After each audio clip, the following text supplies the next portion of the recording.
আর্থিক বিবরণী সংক্রান্ত 100-টির অধিক এমসিকিউ প্রশ্ন আলোচনায় আছে। আমি মোহাম্মদ সিরাজুল ইসলাম। প্রথম প্রশ্নটি লক্ষ্য করি। এখানে বলছে নিম্নের কোনটি পরিচালন ব্যয়? তো পরিচালন ব্যয় হচ্ছে এখানে যে অপশনগুলি রয়েছে তার মধ্যে যে বিক্রয় পরিবহনটা পরিচালন ব্যয়। আচ্ছা, এই ধরনের আরও পরিচালন ব্যয় রয়েছে, এগুলো আমরা একটু দেখি কি কি। পরিচালন ব্যয় বলতে কি বুঝি? ব্যবসা পরিচালনার জন্য যে সমস্ত খরচ হয় এগুলিকে পরিচালন ব্যয় বলে। পরিচালন ব্যয় দুই ধরনের, অফিস ও প্রশাসনিক খরচ এবং বিক্রয় ও বন্টন খরচ। পরিচালন ব্যয় আরও কিছু লক্ষ্য করি আমরা। এই যে বেতন, ভাড়া, কর ও অবিকর, বিক্রয় পরিবহন, বিদ্যুৎ খরচ, মেরামত খরচ, ডাক ও তার খরচ, প্যাকিং খরচ, মনিহারি খরচ, কুরিন বা অনাদায় পাওনা সঞ্চিতি, ভ্রমণ খরচ, বিমা খরচ, রপ্তানি শুল্ক, বেতন ও মজুরি, সাপ্লাইস খরচ, শিক্ষানবিশ ভাতা, ব্যাংক চার্জ, প্রদত্ত বাট্টা, নিরীক্ষা ফি, কারবার খরচ, সাধারণ খরচ, কমিশন খরচ, এগুলি সব হচ্ছে পরিচালন ব্যয়। আরও কিছু পরিচালন ব্যয় আমরা লক্ষ্য করি, যেমন বিভিন্ন অবচয়, আসবাবপত্রের অবচয়, যন্ত্রপাতির অবচয়, অফিস সরঞ্জামের অবচয়, দালান কোঠার অবচয়, সুনামের অবলোপন, ইজারা সম্পত্তির অবলোপন, প্যাটেন্ট ও ট্রেডমার্কের অবলোপন, কপিরাইট এর অবলোপন, অফিস ও প্রশাসনিক খরচ, বিক্রয় ও বিতরণ খরচ, আপ্যায়ন খরচ, অফিস ও দপ্তর খরচ, অফিস পরিচ্ছন্ন খরচ, কারবার খরচ বা ব্যবসায়িক খরচ, বিবিধ খরচ। এখানে একটি বিষয় বলে রাখি, কোনো অঙ্কে যদি অফিস খরচ এবং কারবার খরচ একসাথে থাকে তাহলে কারবার খরচটা এই প্রত্যক্ষ খরচের মধ্যে, বিক্রিত পণ্যের ব্যয়ের মধ্যে আসে, কিন্তু বিষয়টি খেয়াল রাখবো। এইগুলি হচ্ছে পরিচালন ব্যয়। পরের প্রশ্ন, কোনটি চলতি সম্পদ? দারুণ একটি প্রশ্ন। কোনটি চলতি সম্পদ? তো চলতি সম্পদ বলতে বোঝায় যে এক বছরের মধ্যে যে সমস্ত সম্পদগুলি বেশি পরিবর্তন হয় এগুলি চলতি সম্পদ। তো চলতি সম্পদের মধ্যে রয়েছে এখানে যে অপশনগুলি রয়েছে তার মধ্যে যে অগ্রপ্রদত্ত খরচ। আচ্ছা, চলতি সম্পদের পরিমাণে যে আমি বাম দিকে লিখে রেখেছি, আর চলতি সম্পদ এখানে অগ্রপ্রদত্ত খরচ। আচ্ছা, অগ্রপ্রদত্ত খরচটা কি সেটা একটু বলি। অগ্রপ্রদত্ত খরচ হচ্ছে যে সমস্ত খরচ অগ্রিম পরিশোধ করা হয়েছে। অগ্রিম বিমা এর আর এক নাম কিন্তু অগ্রপ্রদত্ত বিমা, বিষয়টি মনে রাখবো। এই যে বাম দিকে আমি একটি চলতি সম্পদের লিস্ট উপস্থাপন করেছি। নগদ তহবিল বা হাতে নগদ, ব্যাংক জমা বা ব্যাংক উদ্বৃত্ত, সাপ্লাইস বা মনিহারি মজুদ, দেনাদার বা প্রাপ্য হিসাব, প্রাপ্য বিল বা প্রাপ্য নোট, প্রাপ্য আয়, সমাপনী মজুদ পণ্য, অগ্রিম খরচ। এই যে অগ্রিম খরচের আর এক নাম অগ্রপ্রদত্ত খরচ, খুচরা যন্ত্রপাতি। তো এগুলি হচ্ছে সব চলতি সম্পদ। আচ্ছা, পরের প্রশ্ন, কোনটি স্থায়ী সম্পদ? এইখানে যে অপশনগুলি রয়েছে তার মধ্যে স্থায়ী সম্পদ হচ্ছে সুনাম। স্থায়ী সম্পদ লিস্ট আমি বাম দিকে উপস্থাপন করলাম, কিন্তু সুনাম হচ্ছে স্থায়ী সম্পদ। আচ্ছা, স্থায়ী সম্পদ কোনগুলি একটু লক্ষ্য করি। ভূমি ও দালান কোঠা, আসবাবপত্র, কলকবজা ও যন্ত্রপাতি, অফিস সরঞ্জাম, ডেলিভারি ভ্যান, সুনাম, ট্রেডমার্ক, ইজারা সম্পত্তি, প্যাটেন্টস, এইগুলি হচ্ছে সব স্থায়ী সম্পদ। আরও আছে, এখানে কয়েকটা উপস্থাপন করেছি। আর সুনাম স্থায়ী সম্পদ, কিন্তু সুনামটা হচ্ছে অদৃশ্য স্থায়ী সম্পদ। সুনাম, প্যাটেন্ট, ট্রেডমার্ক, কপিরাইট, ইজারা সম্পত্তি, এগুলো হচ্ছে অদৃশ্য স্থায়ী সম্পদ। এর বাইরে আরও আছে অবশ্য বিভিন্ন রকম সম্পদ, যেমন ভূমি। কোনটি অদৃশ্য সম্পদ? দারুণ একটি প্রশ্ন। মানে কোন সম্পত্তিটা দেখা যায় না সেটা হচ্ছে অদৃশ্য সম্পদ। তো এখানে যে অপশনগুলি রয়েছে তার মধ্যে অদৃশ্য সম্পদ হচ্ছে সুনাম। সুনাম হচ্ছে অদৃশ্য সম্পদ। এই যে সুনাম, এই যে বাম দিকে কয়েকটি অদৃশ্য সম্পত্তির নাম আমি উপস্থাপন করলাম। সুনাম, ট্রেডমার্ক, ইজারা সম্পত্তি, প্যাটেন্টস, কপিরাইট, তো এগুলো হচ্ছে অদৃশ্য সম্পদ। এই সম্পদগুলি দেখা যায় না, সেই জন্য এগুলিকে অদৃশ্য সম্পদ বলা হয়। অদৃশ্য সম্পদের অবচয়কে অবলোপন বলে। তো প্রিয় শিক্ষার্থী বন্ধুরা, আজকে আমি এই আর্থিক বিবরণী সংক্রান্ত অত্যন্ত গুরুত্বপূর্ণ একটি আলোচনা, প্রায় 100-র অধিক এমসিকিউ প্রশ্ন আলোচনা করব। তো প্রত্যেকটার আমি ব্যাখ্যা বিশ্লেষণ করব, তো যথেষ্ট সময় লাগবে আজকের ক্লাসটি। তো যারা মনোযোগ সহকারে দেখবে তারা অনেক কিছু শিখতে পারবে। কোনটি অলিক সম্পদ? দারুণ একটি প্রশ্ন। তো এখানে যে অপশনগুলি রয়েছে তার মধ্যে অলিক সম্পদ হচ্ছে যে আমি অলিক সম্পদের লিস্ট বামে উপস্থাপন করলাম, যেমন বিলম্বিত বিজ্ঞাপন, প্রাথমিক খরচ, শেয়ার কারবার, ব্যবসা স্থানান্তর খরচ, শেয়ার অবহার, এগুলি হচ্ছে অলিক সম্পদ। তো অলিক সম্পদ এর আর এক নাম অসমন্বিত ব্যয়। এখানে যে অপশনগুলি রয়েছে তার মধ্যে গ হচ্ছে অলিক সম্পদ। গ, বিলম্বিত বিজ্ঞাপনটা অলিক সম্পদ। অলিক সম্পদ কি? যে সমস্ত খরচ ব্যবসায় সম্পদ পাশে আমরা কি বিভিন্ন খরচকে সম্পদ হিসেবে দেখাই, এই সম্পদ বিশেষ করে খরচটাকে বিভিন্ন বছরে আমরা ভাগ ভাগ করে দেখাই, সেই জন্য এটাকে বলা হয় অলিক সম্পদ। এটা আর এক নাম অসমন্বিত ব্যয়। কেউ কেউ আবার এটাকে ভুয়া সম্পদ বলে, তাই না? ভুয়া সম্পদ, দারুণ দারুণ কথা। চলতি দায় কোনটি? তো এইখানে যে অপশনগুলো রয়েছে তার মধ্যে এই নিচে তিনটা হচ্ছে চলতি সম্পদ, এই অনুপার্জিত আয়টা হচ্ছে চলতি দায়, অনুপার্জিত আয়। আচ্ছা, চলতি দায়ের লিস্ট আমি বাম দিকে উপস্থাপন করলাম। চলতি দায়ের মধ্যে রয়েছে প্রদেয় হিসাব বা পাওনাদার। প্রদেয় হিসাবের পুরাতন নাম ছিল পাওনাদার, মানে পাওনাদার হচ্ছে সনাতন নাম, প্রদেয় হিসাব আধুনিক নাম। ব্যাংক জমাতিরিক্ত এর আর এক নাম ব্যাংক ওডি। ব্যাংক ওডি মানে ব্যাংক ওভারড্রাফট।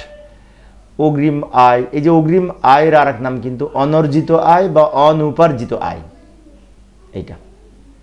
প্রদেয় বিল বা প্রদেয় নোট, বকেয়া খরচ, প্রদেয় ভ্যাট, আয়কর সঞ্চিতি, প্রস্তাবিত লভ্যাংশ বা প্রদেয় লভ্যাংশ। তো এইগুলি সবই হচ্ছে চলতি দায়, এগুলি চলতি দায়। চলতি দায়গুলি আমরা একটু মনে রাখার চেষ্টা করব। পরের প্রশ্নে যাই। কোনটি দীর্ঘমেয়াদী দায়? দীর্ঘমেয়াদী দায় এইখানে এইখানে একটা অপশন আছে, অবশ্যই দেখে আমি ঠিক করে দিই। এইখানে একটা অপশন আছে,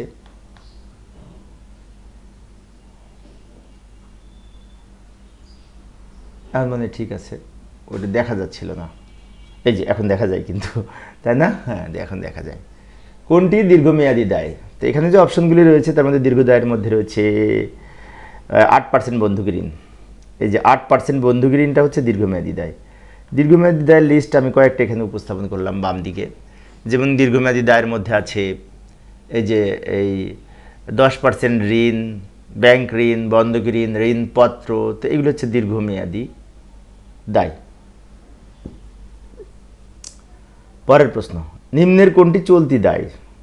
চলতি দায় মানে 1 বছরের মধ্যে যেটা সাধারণত পরিশোধ করতে হয় নির্দিষ্ট হিসাব কালের মধ্যে, সেগুলো চলতি দায়। যেমন এই যে প্রদেয় খরচটা হচ্ছে চলতি দায়। এখানে যে অপশনগুলি রয়েছে, প্রদেয় খরচ মানে কি? বকেয়া খরচ। বকেয়া খরচটা চলতি দায়। আচ্ছা, বাম দিকে আমি কিছু চলতি দায়ের লিস্ট উপস্থাপন করেছি। চলতি দায়ের মধ্যে রয়েছে প্রদেয় হিসাব বা পাওনাদার, ব্যাংক জমাতিরিক্ত বা ব্যাংক ওডি, অনুপার্জিত আয়। অনুপার্জিত আয়ের এইখানে বানানটা একটু মিস্টেক আছে, আমি পরে ঠিক করে দিব। প্রদেয় বিল, প্রদেয় নোট, প্রদেয় বিলের আর এক নাম প্রদেয় নোট, বকেয়া খরচ, প্রদেয় খরচ, প্রদেয় ভ্যাট, আয়কর সঞ্চিতি। তো এগুলি সব কিন্তু চলতি দায়। পরের প্রশ্ন, কোনটি মালিকানা সত্ত্ব? দারুণ একটি প্রশ্ন। মালিকানা সত্ত্ব কোনগুলি? মালিকের সত্ত্ব, মালিক যেটা ব্যবসা থেকে পাবে সেটাই তো মালিকানা সত্ত্ব। তো এইখানে যে অপশনগুলি রয়েছে তার মধ্যে মালিকানা সত্ত্বের মধ্যে রয়েছে সাধারণ সঞ্চিতি। সাধারণ সঞ্চিতিটা মালিকানা সত্ত্ব। সাধারণ সঞ্চিতি, মূলধন, নিট লাভ, যেগুলি মালিকের নিজের, ওইগুলো মালিকানা সত্ত্ব। আচ্ছা, বাম দিকে মালিকানা সত্ত্বের আমি একটা লিস্ট উপস্থাপন করলাম, লক্ষ্য করি। মূলধন, সাধারণ সঞ্চিতি বা সঞ্চিতি তহবিল, নিট মুনাফার উদ্বৃত্ত, শেয়ার অধিহার, প্রতিপূরক তহবিল, আরও আছে। আমি এখানে কয়েকটা মালিকানা সত্ত্ব উপস্থাপন করেছি। পরের প্রশ্ন, ট্রেডমার্ক কারবারের ড্যাশ।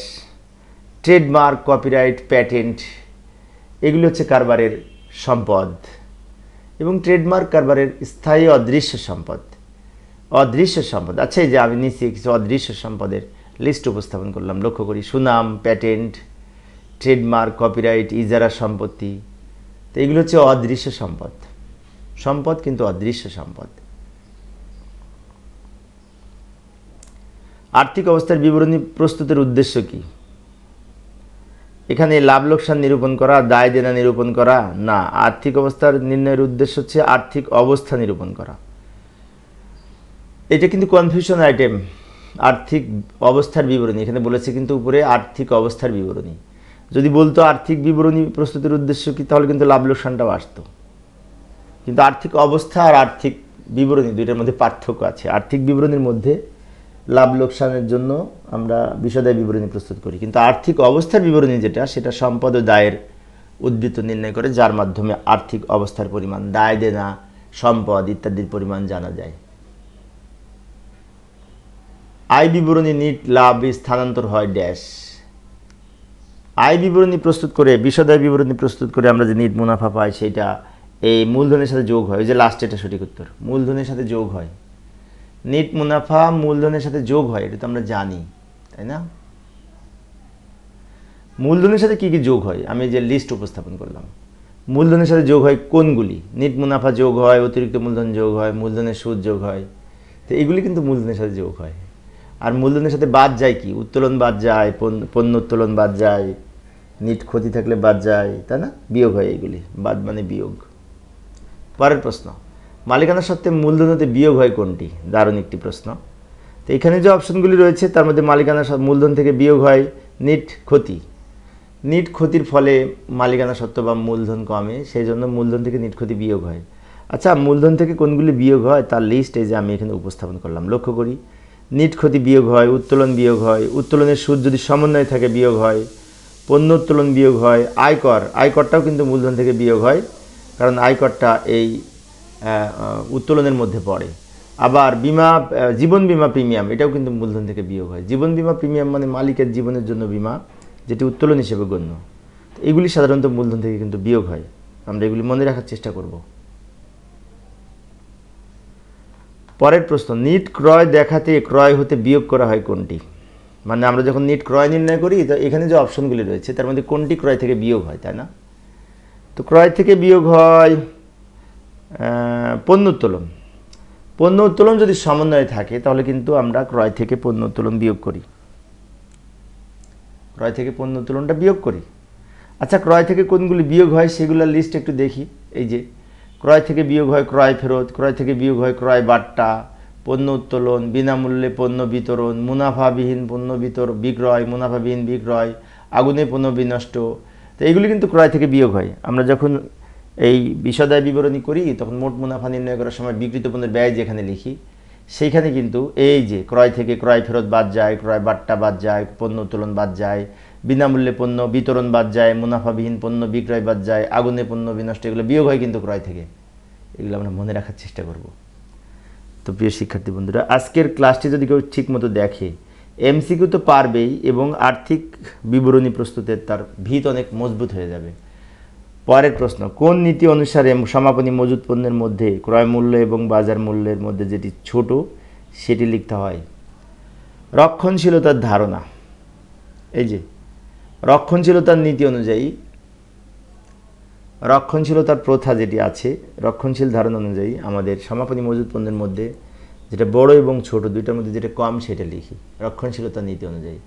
রক্ষণশীলতার নীতি হচ্ছে লাভ না হোক, ক্ষতি যেন না হয়, সেই উদ্দেশ্যে আমরা যদি কমটা ধরি তাহলে লস হওয়ার সম্ভাবনা কম থাকবে, তাই ছোটটি ধরা হয়। পরের প্রশ্ন, পেশাগত শিক্ষা প্রদানের বিনিময়ে ব্যবসা প্রতিষ্ঠান যে অর্থ গ্রহণ করে তাকে কি বলে? শিক্ষা দিয়ে যে টাকা পাওয়া যায় সেটা হচ্ছে শিক্ষানবিশ সেলামি বলে। দারুণ একটি প্রশ্ন। পেশাগত শিক্ষা প্রদানের বিনিময়ে আমরা যে টাকা নিই সেটাকে শিক্ষানবিশ সেলামি বলে। যেমন আমি অন্য প্রতিষ্ঠানের কিছু কর্মচারীকে আমি প্রশিক্ষণ দিলাম, প্রশিক্ষণের বিনিময়ে যে টাকাটা পেলাম সেটা হচ্ছে শিক্ষানবিশ সেলামি। পরের প্রশ্ন, রেওয়া মিল বহির্ভূত বিভিন্ন ধরনের আর্থিক বিবরণীতে অন্তর্ভুক্ত করার প্রক্রিয়াকে বলা হয় এই সমন্বয়করণ। অর্থাৎ আমরা রেওয়া মিল প্রস্তুত করার পর নিচে কিছু সমন্বয় থাকে, সেই সমন্বয়গুলি কিন্তু রেওয়া মিলের বাইরে, তাই বলা হয়েছে রেওয়া মিল বহির্ভূত বিভিন্ন সমস্যাগুলো আমরা যখন সমন্বয় করি এই প্রক্রিয়াটাকে বলা হয় সমন্বয়করণ। রেওয়া মিলের সাথে সমন্বয় জাবেদার মাধ্যমে আমরা সমন্বয়করণ করি, করার পরে সমন্বিত রেওয়া মিল পাই। Patent কারবারের dash. দারুণ একটি প্রশ্ন। প্যাটেন্ট কারবারের সম্পদ, সম্পদ প্যাটেন্ট কারবারের সম্পদ, প্যাটেন্ট, ট্রেডমার্ক, কপিরাইট, সুনাম, ইজারা সম্পত্তি, এগুলো হচ্ছে অদৃশ্য সম্পদ, বিষয়টি মনে রাখব। পরের প্রশ্ন, স্বল্পকালী স্থায়ী এবং দ্রুত নগদ অর্থে রূপান্তরযোগ্য সম্পত্তিকে বলা হয় কি? চলতি সম্পদ। মানে অল্প সময়ের মধ্যে আমরা নগদ টাকায় রূপান্তর করতে পারবো, এই ধরনের সম্পত্তিকে বলা হয় চলতি সম্পদ। আচ্ছা, এখানে কিন্তু চলতি সম্পদের সংজ্ঞাটাই দেওয়া আছে যে দ্রুত নগদ অর্থে রূপান্তরযোগ্য সম্পত্তিকে বলা হয় চলতি সম্পদ, তাই না? দারুণ একটি প্রশ্ন। পরের প্রশ্ন, মূলধন জাতীয় ব্যয়কে দেখানো হয় কোথায়? মূলধন জাতীয় ব্যয় দ্বারা সম্পদের সৃষ্টি হয়, তা সম্পদ হিসেবে দেখানো হয়। যেমন মূলধন জাতীয় কয়েকটা ব্যয়ের আমি উদাহরণ দিচ্ছি: আসবাবপত্র ক্রয়, দালান কোঠা নির্মাণ, জমি ক্রয়, সুনাম অর্জন ব্যয়, এরপরে হচ্ছে যন্ত্রপাতি ক্রয়, কম্পিউটার ক্রয়। তো এগুলি তো মূলধন জাতীয় ব্যয় এবং এগুলি সম্পদ হিসেবে গণ্য, কারণ মূলধন জাতীয় ব্যয়ের ফলে সম্পদ অর্জন হয়। পরের প্রশ্ন, বিশদ আয় বিবরণী একটি ড্যাশ। বিশদ আয় বিবরণীটা হচ্ছে মুনাফা জাতীয় আয় এবং ব্যয়ের বিবরণী। এখানে ভালো করে লক্ষ্য করি, গ নাম্বারে আছে কিন্তু মুনাফা জাতীয় আয়ের বিবরণী না। আয় বিবরণীতে শুধুমাত্র মুনাফা জাতীয় আয় লিখি না, ব্যয়ও লিখি, তাই ঘ নাম্বার সঠিক উত্তর, বড় ঘ। কারণ আমরা কি করি, বিশদ আয় বিবরণীতে আয়ও লিখি, ব্যয়ও লিখি। তাই যদিও বলা হয়েছে আয় বিবরণী, কিন্তু আয় বিবরণীতে আয় এবং ব্যয় উভয় লিখি, তাই ঘ নাম্বারটি সঠিক উত্তর হবে আয় ব্যয়ের বিবরণী। আয় ব্যয় উভয় লিখি আমরা আয় বিবরণীতে, বিষয়টি মনে রাখবো। পরের প্রশ্ন, সুনাম সম্পদ হওয়ার কারণ কি? আচ্ছা, সুনামের ফলে ব্যবসার অতিরিক্ত লাভ হয়, তাই না? তো সুনাম হচ্ছে একটি অতিরিক্ত মুনাফা অর্জনের সহায়তাকারী বিশেষ করে উপাদান ব্যবসায়। সুনাম হচ্ছে সম্পদ, কারণ সুনাম কি? ব্যবসায়ের অতিরিক্ত মুনাফা অর্জনের যে ক্ষমতা, এটাকে সুনাম বলে। সুনাম সম্পদ এবং অদৃশ্য সম্পদ, বিষয়টি মনে রাখবো কিন্তু। পরের প্রশ্ন, সাময়িকভাবে আর্থিক অবস্থার বিবরণীতে দেখানো হয় ড্যাশ। সাময়িকভাবে দেখানো হয় এই বিলম্বিত মুনাফা জাতীয় ব্যয়। অর্থাৎ আমরা সাধারণত কিছু খরচকে সাময়িকভাবে আর্থিক অবস্থার বিবরণীতে প্রদর্শন করি, যেগুলিকে বলা হয় অলিক সম্পদ বা অসমন্বিত ব্যয়, তাই না? তো এইখানে এই বিলম্বিত মুনাফা জাতীয় ব্যয়, প্রাথমিক খরচ, শেয়ার অবহারের দোস্তরি, এগুলি আমরা কয়েক বছরের জন্য আমরা একটা খরচকে দেখাই, সেজন্য স্বল্প সময়ের জন্য যেহেতু দেখানো হয়, তাই একে বিলম্বিত মুনাফা জাতীয় ব্যয় বলে। পরের প্রশ্ন, ব্যবসা প্রতিষ্ঠানকে এর মালিক থেকে ব্যবসা সম্পূর্ণ পৃথক বিবেচনা করা হয় কোন নীতিতে? মালিক থেকে ব্যবসা পৃথক, এটা হচ্ছে এই ব্যবসায় সত্তা ধারণা, entity concept, business entity concept. অর্থাৎ ব্যবসায়ের যে সত্তাগত ধারণা, এই সত্তাগত ধারণার ভিত্তিতে ব্যবসা হতে মালিক পৃথক, ব্যবসা হতে মালিক আলাদা, এটা বোঝায়। কোনটি ব্যতীত অন্যগুলি অস্পর্শনীয় সম্পত্তি? মানে এখানে বলতে চাচ্ছে কোনটি অদৃশ্য সম্পদ না, তাই না? বিনিয়োগটা অদৃশ্য সম্পদ না। অন্যদিকে ট্রেডমার্ক, সুনাম, প্যাটেন্ট, কপিরাইট, ইজারা সম্পত্তি, এগুলি কিন্তু সব অদৃশ্য সম্পদ, বাট বিনিয়োগটা দেখা যায়। যেমন আমি এক জায়গায় কোনো কিছু কিনে আমি গুদাম কোনো একটা জায়গায় আমি বিনিয়োগ করে রেখেছি, তাহলে বিনিয়োগটা তো দেখা যায়, তাই না? আমি যদি বিনিয়োগ করি, বিনিয়োগ দেখা যায়, কিন্তু সুনাম, ট্রেডমার্ক, কপিরাইট, প্যাটেন্ট এগুলি দেখা যায় না। নিম্নের কোনটি চলতি দায়? দারুণ একটি প্রশ্ন। তো এইখানে যে অপশনগুলি রয়েছে, ঋণপত্র, 10% বন্ড, বন্দুক ঋণ, এগুলো স্থায়ী দায়, মানে দায় তো স্থায়ী হয় না, এগুলো দীর্ঘমেয়াদী দায়। তাহলে চলতি দায় হচ্ছে ব্যাংক ওডি। ব্যাংক ওডি এর আরেক নাম কিন্তু ব্যাংক ওভারড্রাফট, ব্যাংক ওভারড্রাফট, এবং এটি চলতি দায়। পরের প্রশ্ন, শিক্ষানবিশ ভাতা ও শিক্ষানবিশ সেলামি কি? কারবারের খরচ, একই অর্থবোধক, ভিন্ন অর্থবোধক। কারণ কি? কারণ শিক্ষানবিশ ভাতাটা হচ্ছে ব্যয় আর শিক্ষানবিশ সেলামিটা আয়। শিক্ষানবিশ সেলামি আমরা পাই, আর শিক্ষা দিতে যে তার পিছনে যে খরচ করি তাকে শিক্ষানবিশ ভাতা বলে। শিক্ষানবিশ ভাতা খরচ, শিক্ষানবিশ সেলামিটা আয়, তাই দুইটা ভিন্ন অর্থবোধক, একরকম না, সেটা বোঝাতে চাচ্ছে। বিনিয়োগের সুদ কারবারের একটি ড্যাশ। পরোক্ষ আয়, আয় এখানে কিন্তু আয়টি দুইটা আছে, একটা প্রত্যক্ষ আয়, একটা পরোক্ষ আয়। তো বিনিয়োগের সুদটা হচ্ছে পরোক্ষ আয়, এবং সবচেয়ে বড় কথা এটা হচ্ছে অন্যান্য আয়ের মধ্যেও পড়ে। পরোক্ষ আয় তো দুই ধরনের, একটা হচ্ছে পরিচালন ব্যয় আর একটা হচ্ছে অন্যান্য আয়। তো অন্যান্য আয়ের মধ্যে অবশ্য এই বিনিয়োগের সুদটা পড়ে, যদিও এটি পরোক্ষ আয়।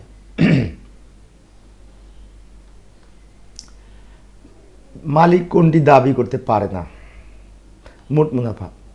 মোট মুনাফা মালিক দাবি করতে পারে না, মোট মুনাফা মালিক কখনো দাবি করতে পারে না। ব্যবসায়ের ফলে কারবারের স্থায়ী সম্পদ এর মূল্য হ্রাস পায়, এই মূল্য হ্রাসকে কি বলে? স্থায়ী সম্পত্তির মূল্য হ্রাস পেলে তাকে অবচয় বলে। আচ্ছা, অবচয় কি? আমরা যদি প্রশ্ন করি কাউকে, তাহলে কি উত্তর দিব? যে ব্যবসায়ের ব্যবহারজনিত কারণে যে স্থায়ী সম্পত্তির মূল্য হ্রাস পায় তাকে অবচয় বলে। এটা অবচয়ের সংজ্ঞাটা দেওয়া আছে, তাই না? সুন্দর করে। পরের প্রশ্ন, নিম্নের কোনটি চলতি সম্পত্তি? চলতি সম্পদের লিস্ট কিছুক্ষণ আগে বলেছিলাম মনে হয়। চলতি সম্পদ হচ্ছে প্রাপ্য আয়। আচ্ছা, প্রাপ্য কথাটা থাকলে সেটি কিন্তু সম্পদ।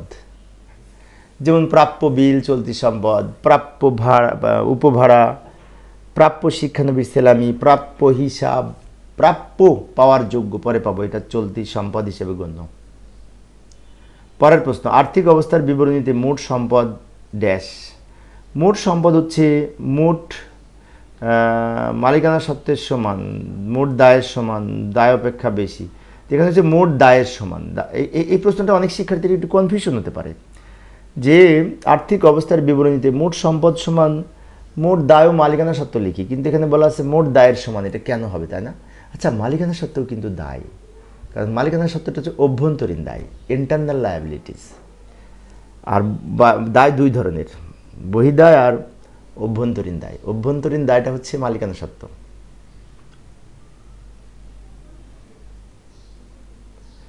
দালান কোঠা কারবারের ড্যাশ।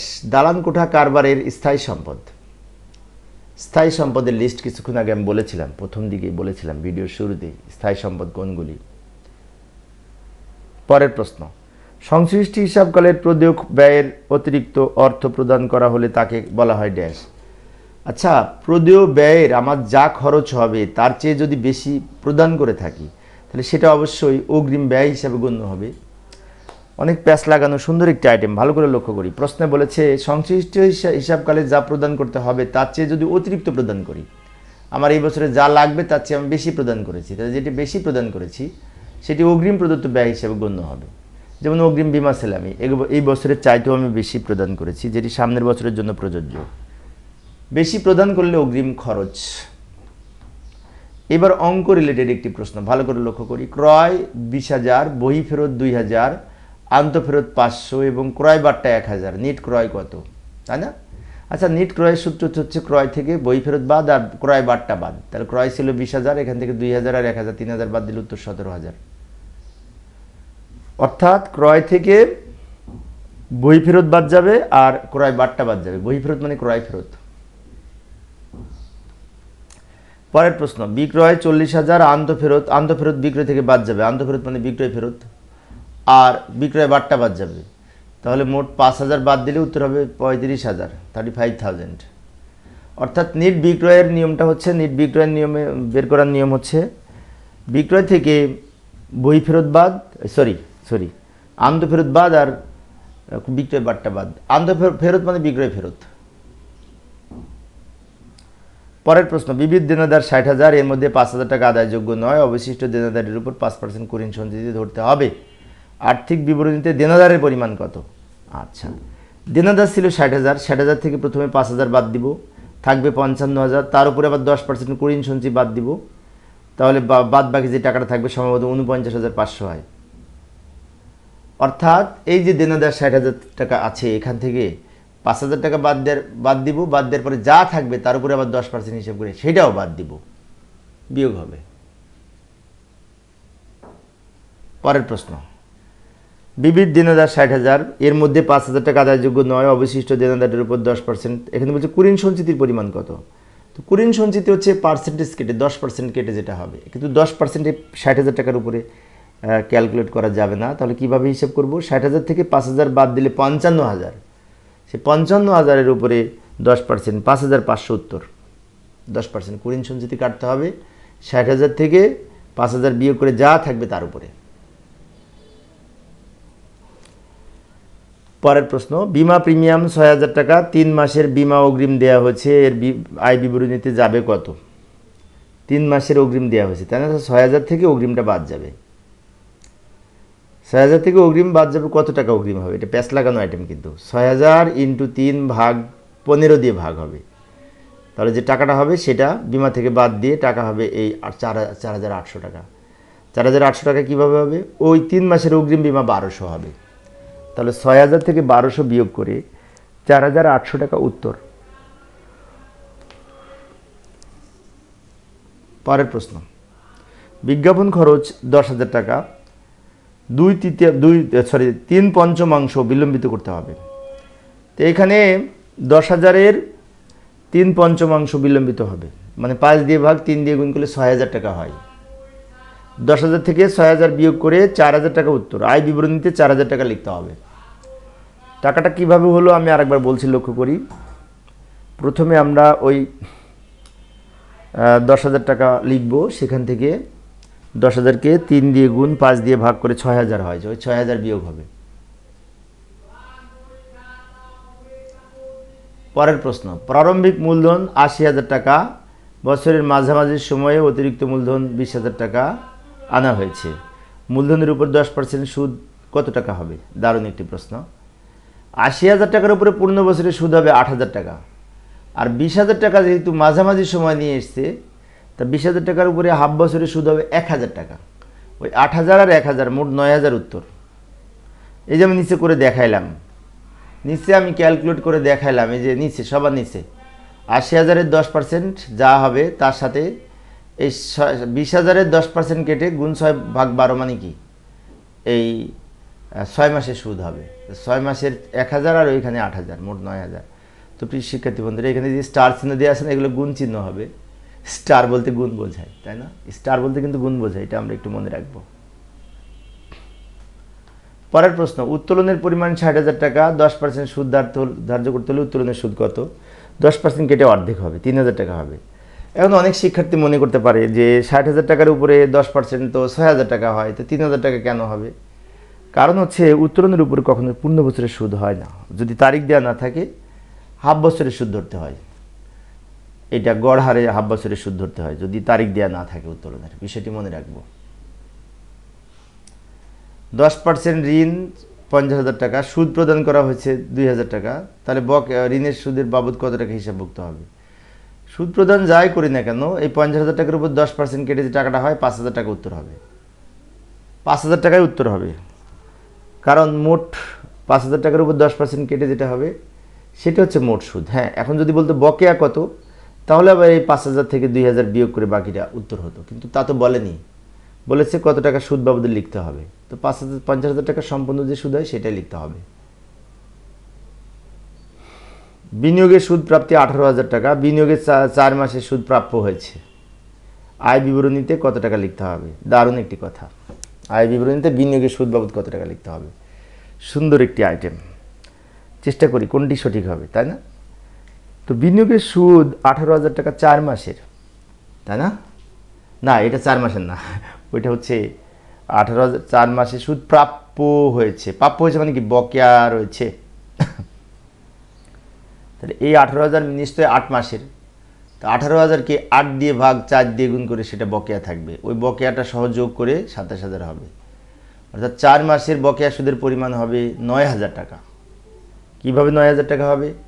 18,000 গুণ 4 ভাগ 8, 8 দিয়ে ভাগ হবে কিন্তু, গুণ 4 ভাগ 8 দিয়ে আমাদের হবে মোট 9,000। 9,000 আর ওই 18,000, মোট 27,000। এটা কিন্তু অনেক কনফিউশন আইটেম, অনেক শিক্ষার্থী কিন্তু মিস্টেক করবে। কলকবজায় 1 লক্ষ টাকা, অবচয় সঞ্চিতি 20,000 টাকা। কলকবজার বহিমূল্যের উপর 10% অবচয় ধরতে হবে, অবচয়ের পরিমাণ কত? এই যে 1 লক্ষ টাকা আছে না, 1 লক্ষ টাকা থেকে অবচয় সঞ্চিতি 10,000 বিয়োগ করে 90,000 টাকার উপরে 10%, 9,000 টাকা উত্তর। আবারও বলছি, লক্ষ্য করি, কলকবজা ছিল যে 1 লাখ, এখান থেকে অবচয় সঞ্চিতি 10,000 বিয়োগ করে থাকে 90,000, 90,000 টাকার উপরে 10% হিসেব করে 9,000 টাকা হয়, 9,000 টাকা উত্তর। পরের প্রশ্ন, রেওয়া মিলে যন্ত্রপাতির পরিমাণে 1 লক্ষ টাকা, মাঝামাঝি সময়ে 10,000 টাকা যন্ত্রপাতি ক্রয় করা হয়েছে, অবচয় কত? তো মাঝামাঝি সময় কত টাকা, অবচয়ের হার 10%। হিসাব করতে হবে 1 লক্ষ টাকার উপরে পূর্ণ বছরের, তবে না, 1 লক্ষ টাকার উপরে পূর্ণ বছরের না, এই 1 লক্ষ টাকার মধ্যেই 10,000 আছে। তাহলে 1 লক্ষ থেকে 10,000 বিয়োগ করে 90,000, 90,000 টাকার উপরে পূর্ণ বছরের 9,000, আর এই 10,000 টাকার উপরে হাফ বছরের 500, মোট 9,500। এই যে আমি নিচে ক্যালকুলেট করে দেখিয়ে দিলাম। 90,000-এর 10%। এখন অনেক শিক্ষার্থীর মনে হতে পারে 90,000 কোথায় পেলাম, তাই না? 90,000 হচ্ছে এই 1 লাখ থেকে 10,000 বিয়োগ করে বাকি যে টাকা থাকবে তার 10%, 9,000 হবে, আর এখানে হাফ বছরের 500, 10,000 টাকার উপরে হাফ বছরের 500, মোট ৯,৫০০। পরের প্রশ্ন, 2019 সালের 31শে ডিসেম্বর তারিখে রেওয়া মিলের ইজারা সম্পত্তি ছিল 50,000 টাকা। ইজারা সম্পত্তি অবলোপনের পরিমাণ কত? এখানে বলেছে 1/18 তারিখে নেওয়া হয়েছে 6 বছরের জন্য। তো আমরা 19 সালের অঙ্ক করতেছি, 1 বছর চলে গেছে, তাহলে 50,000কে 5 দিয়ে ভাগ হবে। যদিও লেখা আছে 6 বছর, কিন্তু 5 দিয়ে ভাগ হবে।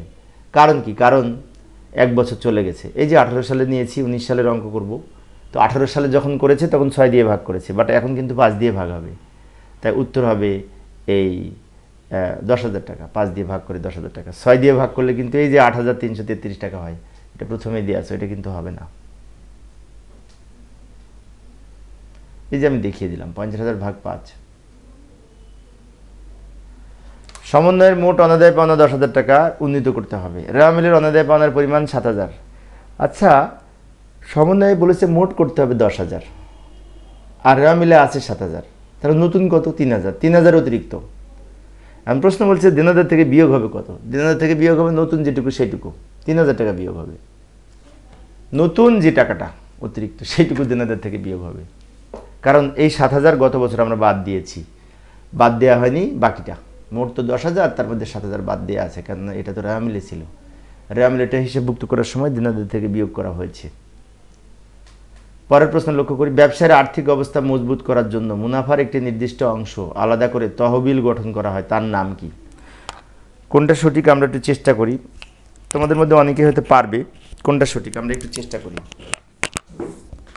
কোনটা সঠিক।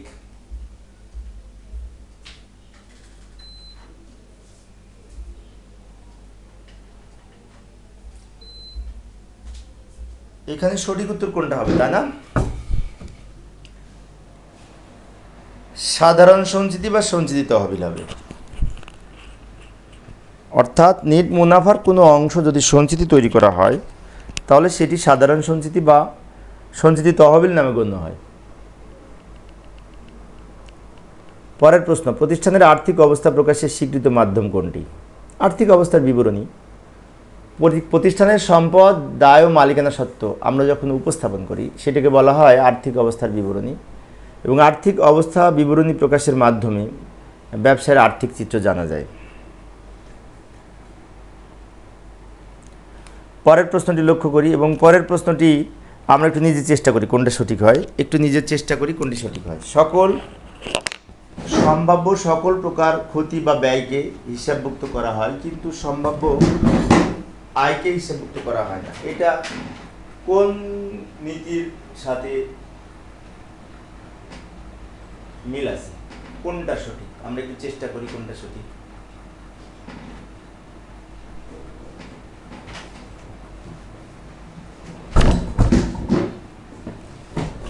রক্ষণশীলতার নীতি। রক্ষণশীলতার নীতির মূল কথা হচ্ছে সম্ভাব্য ক্ষতি বা ব্যয়কে হিসাবভুক্ত করব, কিন্তু সম্ভাব্য আয় বা সম্পদকে হিসাবভুক্ত করব না। এই নীতি হচ্ছে রক্ষণশীলতার নীতি। পণ্য ক্রয় বিক্রয়কারী প্রতিষ্ঠানে নিট লাভ সমান ড্যাশ। নিট লাভ সমান মোট লাভ মাইনাস পরোক্ষ ব্যয় মাইনাস, তাই না? এই যে মোট লাভ মাইনাস পরোক্ষ ব্যয় মাইনাস যোগ পরোক্ষ আয়, এটা সঠিক।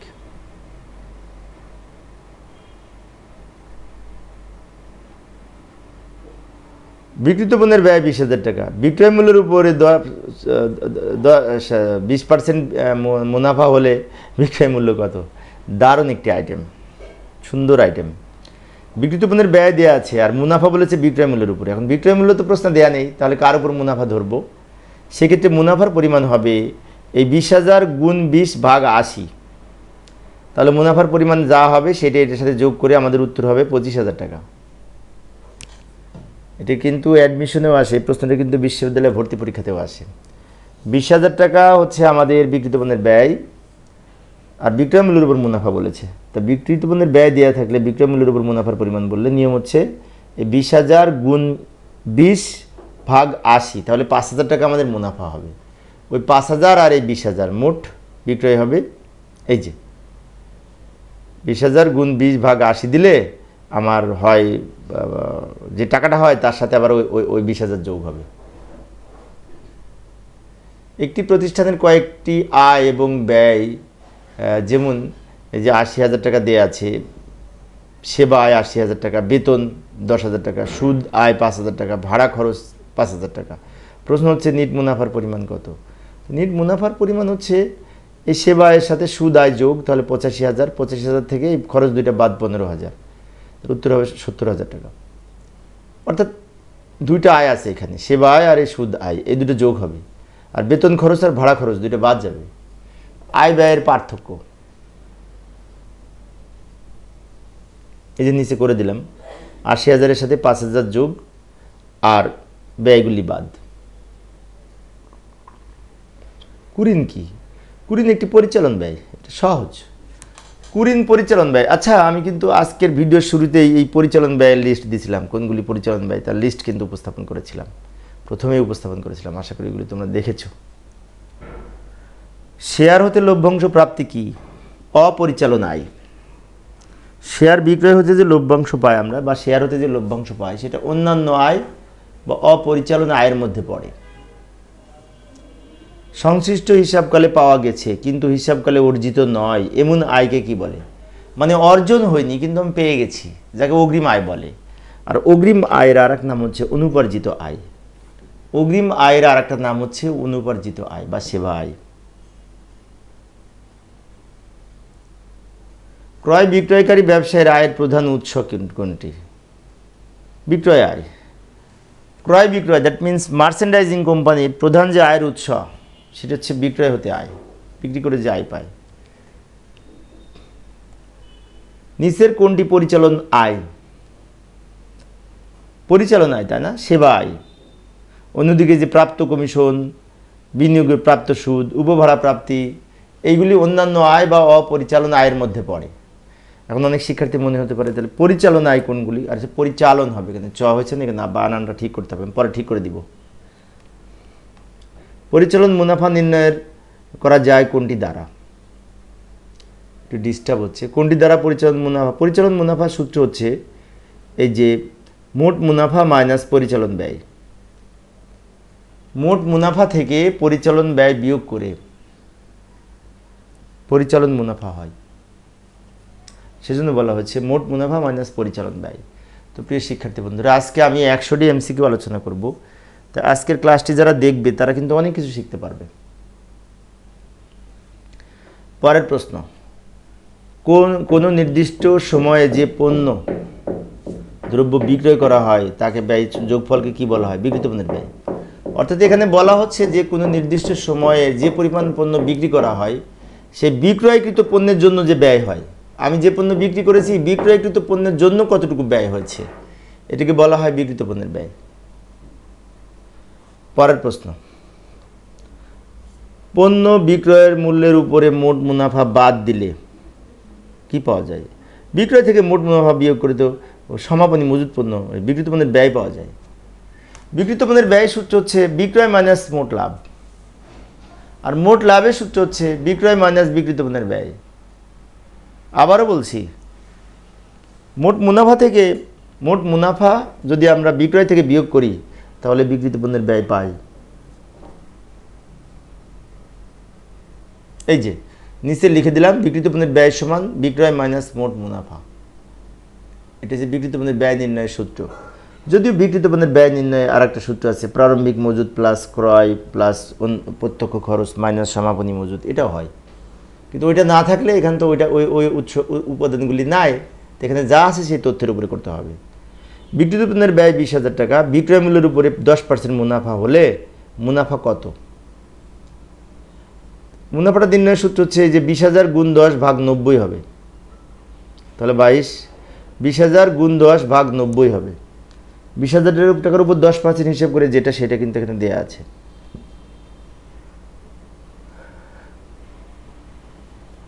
প্রারম্ভিক ও সমাপনী মজুদের মধ্যে মনিহারি অন্তর্ভুক্ত আছে যথাক্রমে 3,000 ও 4,000। অর্থাৎ প্রারম্ভিক মজুদ পণ্যের মধ্যে 3,000 টাকা মনিহারি অন্তর্ভুক্ত, সমাপনী মজুদ পণ্যের মধ্যে 4,000 টাকা মনিহারি অন্তর্ভুক্ত। রেওয়া মিলে মনিহারি ক্রয়ের পরিমাণ 11,000। প্রশ্ন হচ্ছে এবছর মনিহারি বাবদ কত টাকা আয় ব্যয় দেখাতে হবে। তো নিয়মটি হচ্ছে এই প্রারম্ভিক মনিহারি যে 3,000 আছে সেটার সাথে ক্রয় যোগ সমাপনী বাদ, অর্থাৎ 3,000 আর 11,000 যোগ করে কত হবে 14,000, সেখান থেকে 4,000 বিয়োগ করে 10,000, উত্তর 10,000।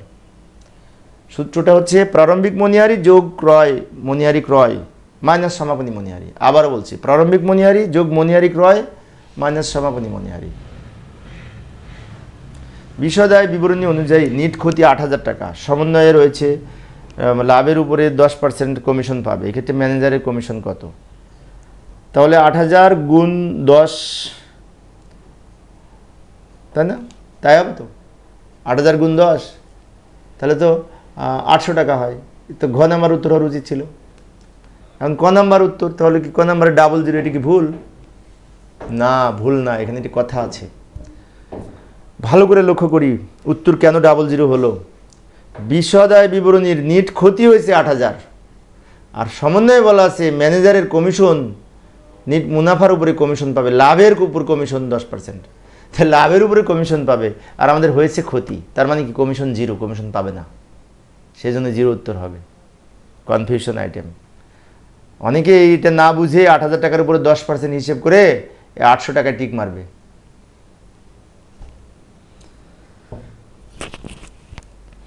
আচ্ছা, এখানে প্রশ্নে বলা আছে জামাল তার ব্যবসায়ের 21,000 টাকার আসবাবপত্র ক্রয় করে, আর ভগ্নাবশেষ মূল্য 1,000 টাকা। আসবাবপত্রের ব্যবহারজনিত মূল্য হ্রাস 1,000 টাকা, মানে 1,000 টাকা হচ্ছে অবচয়। তো এখন বলছে অবচয়ের হার কত। তাহলে অবচয়ের হার নির্ণয়ের সূত্র হচ্ছে এই অবচয়ের পরিমাণ যে 1,000, এইটাকে বহিমূল্য দিয়ে ভাগ হবে। বহিমূল্য মানে কি, ওই ভগ্নাবশেষ মূল্য বাদ দিয়ে যেটা, সেটা দিয়ে ভাগ করে, বুক ভ্যালু দিয়ে ভাগ করে আমরা 100 দিয়ে গুণ করব। এই যে নিচে দেখাই দিলাম, 1,000 অবচয়কে ভাগ হবে 20,000 টাকা দিয়ে। এই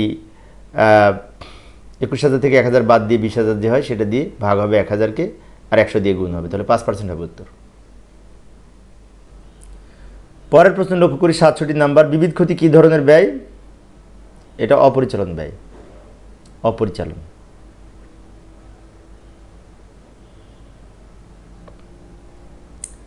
আয় বিবরণীতে খরচের সাথে কোনটি যোগ করা হয়? খরচের সাথে প্রদেয় খরচ যোগ করা হয়, মানে কি বকেয়া খরচ যোগ করা হয়, আর অগ্রিম খরচ বাদ দিই। খরচের সাথে বকেয়া খরচ যোগ হয়, বকেয়া খরচের আরেক নাম প্রদেয় খরচ, বিষয়টি মনে রাখবো কিন্তু।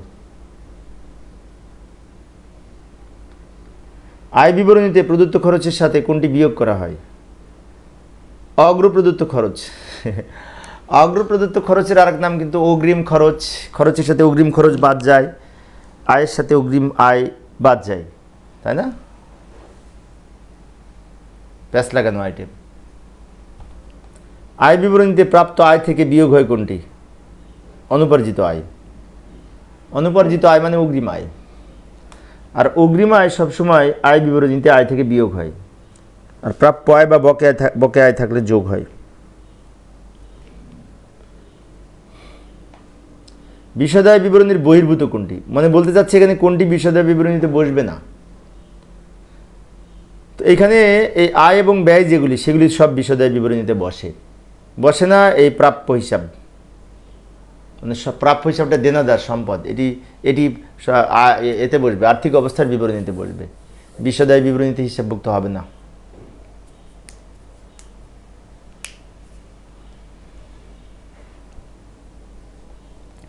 অনাদায় পাওনার সঞ্চিতিকে প্রাপ্য হিসাব থেকে বিয়োগ করা হয় কেন? এই রক্ষণশীলতার প্রথা অনুযায়ী। রক্ষণশীলতার প্রথা অনুযায়ী আমরা অনাদায়ী পাওনার সঞ্চিতিকে অনাদায়ী পাওনা থেকে বিয়োগ করে দেখাই।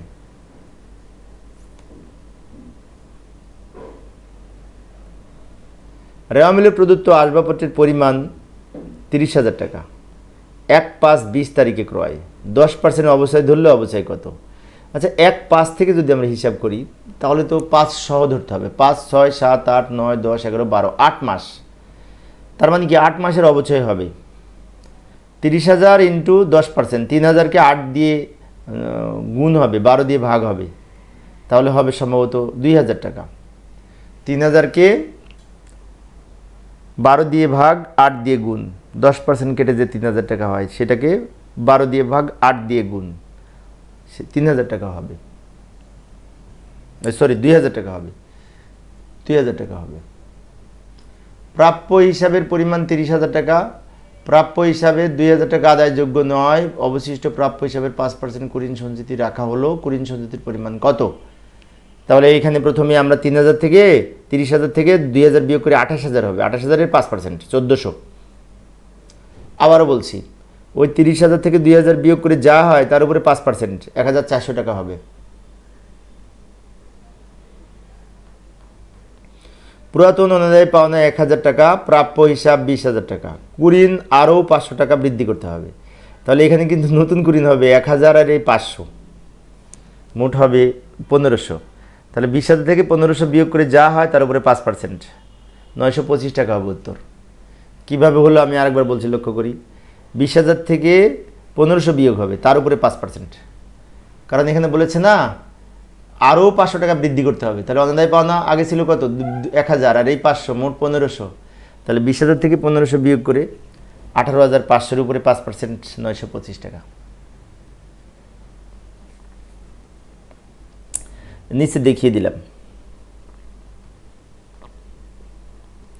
অনাদায় পাওনা 1000, প্রাপ্য হিসাবের পরিমাণ 20,000 টাকা, 5% কুরিন সঞ্চিতি, 2% বাট্টা ধরতে হবে। বাট্টা সঞ্চিতির পরিমাণ কত? আগেরটাই কিন্তু সেম, তবে এখানে একটু পার্থক্য আছে যে অনাদায় পাওনা 1000, প্রাপ্য হিসাব 20,000, প্রাপ্য হিসাব থেকে 1000 বিয়োগ করে 5% ধরে যা হয় সেটা বিয়োগ করে তার উপরে 2%। এই যে প্রথমে 20,000 থেকে 1000 বিয়োগ করব, যা হবে তা সেখান থেকে 5% বিয়োগ করব, যা হবে তার উপরে 2%।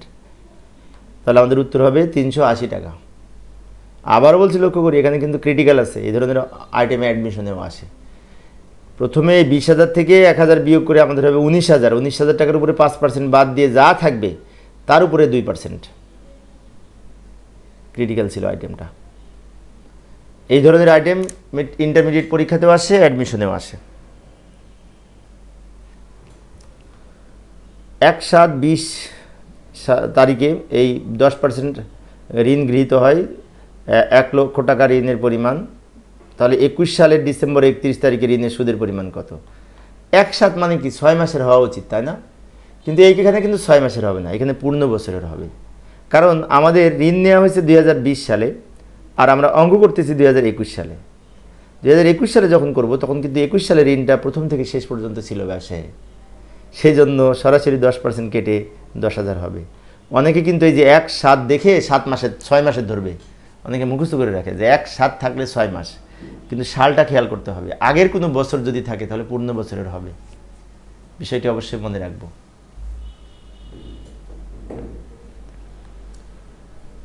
%, বন্দুক ঋণ 1/6/20 সালে, তাহলে সুদের পরিমাণ কত?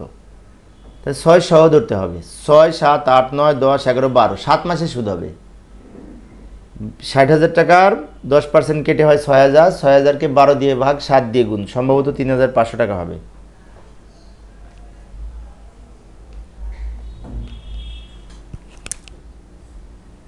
পরের প্রশ্ন, 10% বন্দুক ঋণ 60,000 টাকা 31 ডিসেম্বর তারিখে সুদ বাবদ 4,000 টাকা দেখানো হয়েছে। কত তারিখে ঋণ নেওয়া হয়েছে? দারুণ একটি প্রশ্ন, তারিখ বলেছে, তারিখ কত তারিখে ঋণ নেওয়া হয়েছে, তাই না? আচ্ছা, ভালো করে লক্ষ্য করি। তারিখ নির্ণয়ের সূত্র হচ্ছে, প্রথমে মাস নির্ণয় করব। মাস নির্ণয়ের সূত্র হচ্ছে মোট সুদ ডিভাইডেড এই সুদের পরিমাণ। তাহলে আমি যদি পয়লা মে হবে, কেন পয়লা মে হবে? 10% সুদ হিসেব করে আমাদের কত হবে? 10% সুদ হিসেব করলে হয় আমাদের 6,000 টাকা। 6,000 টাকা যদি 1 বছরের হয় তাহলে 1 মাসে কত হয়? 1 মাসে হবে 500 টাকা। 500 টাকা 1 মাসে হলে ওই 500 দিয়েই 4,000-কে ভাগ হবে, তাহলে 8 মাস হবে। 8 মাস মানে মে 1 তারিখ থেকে নেওয়া হয়েছে। Critical item.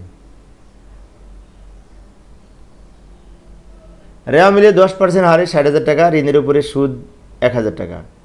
8 মাসে সুদ বকেয়া রয়েছে, সুদ বাবদ কত টাকা দেখাতে হবে? তাহলে 8 মাসে সুদ হয় 4,000 আর এই 1,000, 5,000 টাকা দেখাতে হবে। 8 মাসে সুদ বকেয়া আছে না, তো এই 60,000 গুণ 10% সমান 6,000 হয়। 6,000 টাকা 1 বছরের হলে, 12 মাসের হলে 8 মাসের কত? তো 8 মাসের 5,000 কীভাবে হবে? 6,000 গুণ 8 ভাগ 12, তাহলে হবে 4,000 টাকা হবে। সেই 4,000 আর এই 1,000, মোট 5,000। প্যাসের আছে।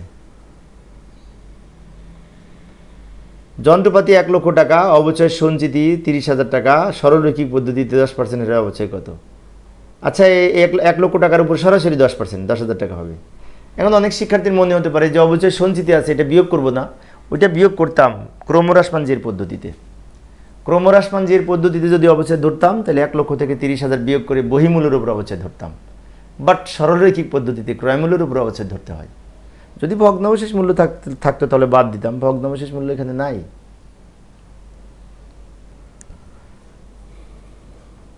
যন্ত্রপাতি 1 লক্ষ টাকা, অবচয় সঞ্চিতি 30,000 টাকা, ক্রমহ্রাসমান-জের পদ্ধতিতে। এই যে কিছুক্ষণ আগে যেটা বলেছি সেটা কিন্তু এখানে চলে এসেছে। তাহলে 1 লক্ষ থেকে 30,000 বিয়োগ হবে, যেহেতু ক্রমহ্রাসমান বলেছে। ক্রমহ্রাসমান-জের পদ্ধতিতে সম্পত্তির বহিমূল্যের উপর অবচয় ধরতে হয়, আর সরলরৈখিক পদ্ধতিতে ক্রয়মূল্যের উপর অবচয় ধরতে হয়। বিষয়টি কিন্তু মনে রাখবো। তাহলে আমরা এখানে এই 1 লক্ষ থেকে 30,000 বিয়োগ করে যা থাকবে তার উপরে 10%, 7,000 টাকা হবে। 7,000 ভ্যাট সহ পণ্য ক্রয় 2,33,000 টাকা, ক্রয় ফেরত 3,000 টাকা। প্রশ্ন হচ্ছে ক্রয় বাবদ ভ্যাটের পরিমাণ কত? আচ্ছা, ভ্যাট নির্ণয়ের নিয়ম হচ্ছে এই যে 2,33,000 টাকা আছে, এখান থেকে 3,000 টাকা বিয়োগ করব, ফেরত বাদ দিব, তাহলে নিট ক্রয় হবে 2,30,000। এই 2,30,000-এর উপর ভ্যাট ধরতে হবে। এবং ভ্যাট নির্ণয়ের নিয়ম হচ্ছে এই ক্রয়ের পরিমাণ ভ্যাট সহ ক্রয় গুণ 15 ভাগ 115, ভ্যাট সহ ক্রয় গুণ 15 ভাগ 115। তাহলে আমার হবে সম্ভবত 30,000 টাকা, 30,000 টাকা হবে।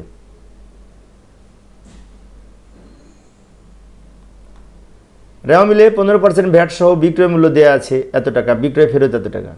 তা ভ্যাট নির্ণয়ের নিয়ম হচ্ছে বিক্রয় থেকে মোট বিক্রয় যা আছে সেখান থেকে ফেরত বিক্রয় বাট্টা এগুলো বিয়োগ করে যা থাকে তার উপর ভ্যাট নির্ণয় করতে হবে। তাহলে এই 4,66,000 থেকে 6,000 বিয়োগ করে আমরা পাবো 4,60,000, সেটা গুণ 15 ভাগ 115, সম্ভবত 60,000 টাকা হবে। এই যে নিচে আমি দেখিয়ে দিলাম, 4,66,000 টাকা থেকে 6,000 বিয়োগ করব, বিয়োগ করে যা থাকবে সেটা গুণ 15 ভাগ 115। এখন অনেক শিক্ষার্থীর মনে হতে পারে গুণ 15 ভাগ 115 হচ্ছে কেন?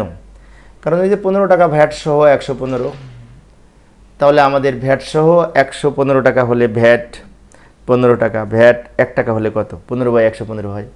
সেজন্য গুণ 15 ভাগ 115 দিয়ে ভাগ গুণ করা হয়।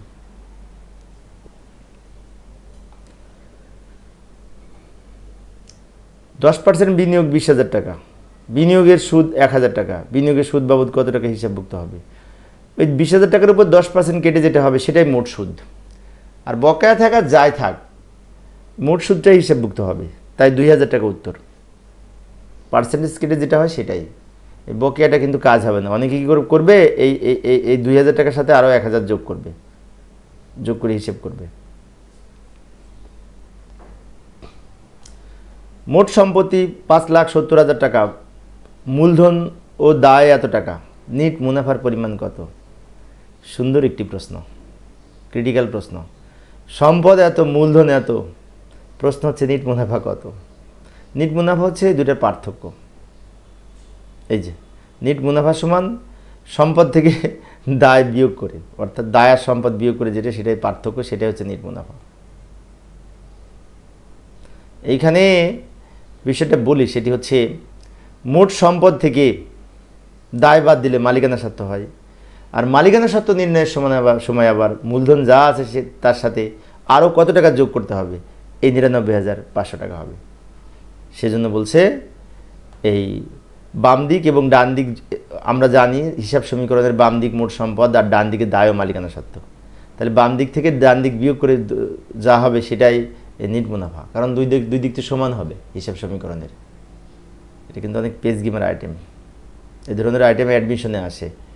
মোট বিক্রয় মূল্যের এত %, মোট লাভ এত টাকা হলে বিক্রয় মূল্য কত, তাই না? তাহলে এটার নিয়ম হচ্ছে এই 7,500 গুণ 100 ভাগ 7.5। এখানে বলতে চাচ্ছে কেন 100 গুণ হবে, আমি বলি। সেটি হচ্ছে, আমি যদি মনে করি বিক্রয় মূল্য 7 টাকা, বিক্রয় মূল্য 100 টাকা, তাহলে মুনাফা হচ্ছে 7 টাকা 50 পয়সা। তাহলে 7.5 মুনাফা হলে বিক্রয় মূল্য 100 টাকা, 1 টাকা হলে কত আর এত টাকা হলো কত, হিসেব করলে এটা হবে।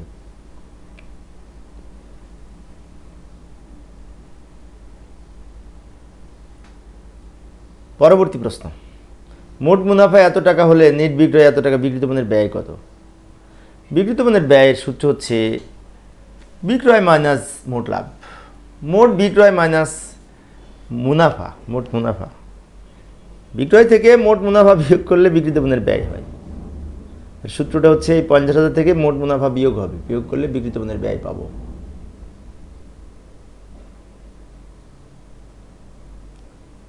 নিট বিক্রয় এত টাকা, পরিচালন ব্যয় এত টাকা হলে মোট মুনাফা কত টাকা? এখানে নিট বিক্রয় যা হয়েছে, নিট লাভ যা হয়েছে সেখান থেকে পরিচালন ব্যয় বাদ যোগ হবে। নিট লাভের সাথে পরিচালন ব্যয় যোগ করে মোট মুনাফা পাবো 70,000 টাকা।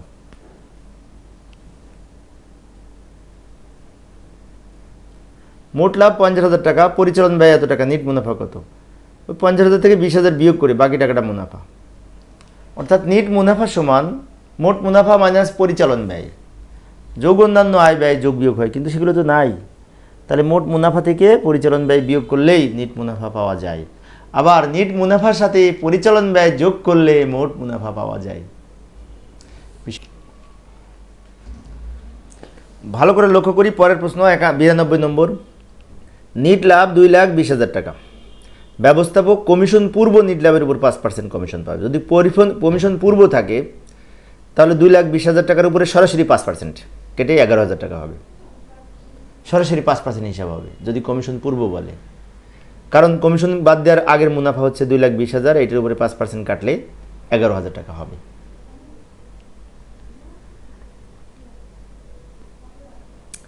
নিট লাভ 2,20,000 টাকা, ব্যবস্থাপকের কমিশন পরবর্তী নিট মুনাফার উপরে 5% কমিশন পাবে। কমিশন পরবর্তী বলেছে, কিন্তু এখন এই কমিশন পরবর্তী যদি বলে তাহলে আমাদের কমিশন নির্ণয়ের নিয়মটা হচ্ছে এই কমিশন পূর্ব নিট মুনাফা গুণ 5/105 হবে, তাহলে 10,000 টাকা উত্তর হবে, গুণ 5/105 হবে যদি পরবর্তী বলে। আর যদি পূর্ববর্তী মুনাফার উপরে বলতো তাহলে সরাসরি 5% আমরা হিসাব করতাম।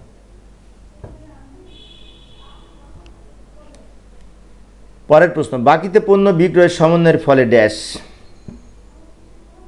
বাকিতে বিক্রয়ের সমন্বয়ের ফলে এই সম্পদ বৃদ্ধি পাবে, মালিকানা সত্ত্ব বৃদ্ধি পাবে, সম্পদ বৃদ্ধি মালিকানা সত্ত্ব বৃদ্ধি। কারণ সমন্বয় করলে আমরা কি করি, দেনাদারের সাথে যোগ করি আর বিক্রয়ের সাথে যোগ করি। বিক্রয়ের সাথে যোগ মানে কি, মালিকানা বৃদ্ধি। এটা অনেকটা হিসাব সমীকরণের মধ্যে পড়বে। বাকিতে পণ্য বিক্রয়ের ফলে দেনাদার বাড়ে, মূলধন বাড়ে, আর দেনাদার বাড়ে আর কি বাড়ে, আয় বাড়ে, আয় বাড়লে মালিকানা বাড়ে, মূলধন বাড়ে, সেই জন্য সম্পদ বৃদ্ধি মালিকানা সত্ত্ব বৃদ্ধি পাবে। বিনিয়োগের প্রাপ্য সুদ সমন্বয়ের ফলে কি হবে, এটাও সম্পদ বৃদ্ধি মালিকানা সত্ত্ব বৃদ্ধি। আয় যদি কখনো বকেয়া থাকে তাহলে সম্পদ বৃদ্ধি পায়, মালিকানা সত্ত্ব বৃদ্ধি পায়। অগ্রিম শিক্ষানবিশ ইসলামী সমন্বয়ের ফলে ড্যাশ, অগ্রিম শিক্ষানবিশ ইসলামী সমন্বয়ের ফলে অগ্রিম শিক্ষানবিশ ইসলামী কমবে আর শিক্ষানবিশ ইসলামী আয় বৃদ্ধি পাবে। তাহলে এখানে অগ্রিম শিক্ষানবিশ ইসলামী দায় বৃদ্ধি আর মালিকানা সত্ত্ব হ্রাস পাবে। কারণ অগ্রিম শিক্ষানবিশ ইসলামীটা কী করি, শিক্ষানবিশ ইসলামী থেকে বিয়োগ করি, বিয়োগ করলে আয় কমে, আয় কমলে মালিকানা কমে, আর একদিকে অগ্রিম শিক্ষানবিশ ইসলামীর দায় বৃদ্ধি পাবে। কুরিন সমন্বয়ের ফলে ড্যাশ, সম্পদ হ্রাস মালিকানা হ্রাস। কুরিনের জন্য কি হয়, দেনাদার থেকে বিয়োগ হয়, আবার ওদিকে সম্পদ দেনাদার থেকে বিয়োগ হয় মানে কি, সম্পদ হ্রাস পায়। আবার আরেকদিকে কিন্তু এটা আমাদের কুরিনের ফলে আয় কমে, আয় কমলে মালিকানা সত্ত্ব বা মূলধন কমে বা নিট লাভ কমে। আর 1 মিনিট লাগবে, 1 মিনিটের মধ্যে ইনশাল্লাহ শেষ করব। নিম্নের কোন লেনদেনটি আর্থিক বিবরণীর মোট যোগফলকে প্রভাবিত করবে? পাওনাদারকে চেক মারফত পরিশোধ, অর্থাৎ যে সমস্ত লেনদেন উভয় দিকে প্রভাবিত করে হিসাব বিজ্ঞানের, তাকে এই বলা হয় আর্থিক বিবরণীর মোট যোগফলকে প্রভাবিত করেছে। অর্থাৎ আমরা একদিকে যেমন সম্পদ কমবে, আরেকদিকে দায় কমবে, দুই দিকেই যোগফল কমবে।